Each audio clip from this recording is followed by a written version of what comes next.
been almost a year now since two University High School students were killed in a high-speed crash. And now it's time for the teen driver of that car to be punished.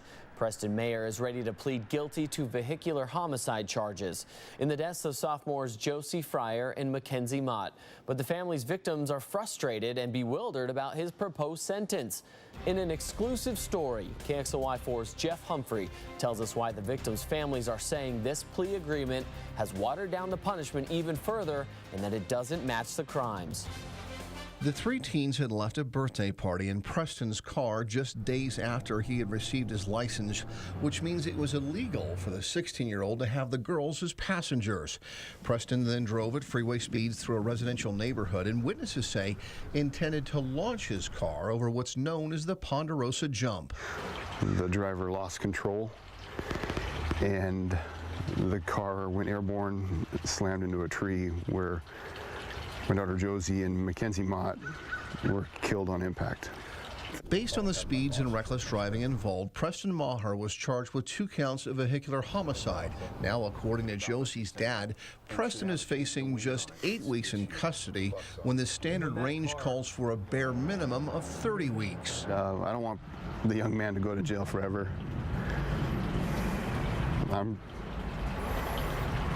But I think a fair thing to do would have been to stay within the sentencing guidelines for this case. The defense says Preston deserves an exceptionally low sentence because of his good grades, 0 criminal history, and the fact that no drugs or alcohol were involved.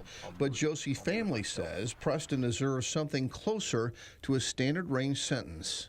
We need to say as a community that this isn't right. It sends a bad message to the other kids out there. I think that I would like him to reconsider this and just follow the law that's there. Aaron, for the past year, Rick Fryer, who is also a Spokane Valley firefighter, has been trying to send the right message to our kids, talking about his daughter's tragic death at mock crash scenes and urging other teenagers not to drive recklessly. Meanwhile, you should know that this 8-week sentence is dramatically below the standard range, and therefore the judge hearing this case is not obliged to follow that part of this plea agreement. So it'll be very interesting to see what happens here in juvenile court on Thursday. Reporting in Spokane, Jeff Humphrey, KXLY4.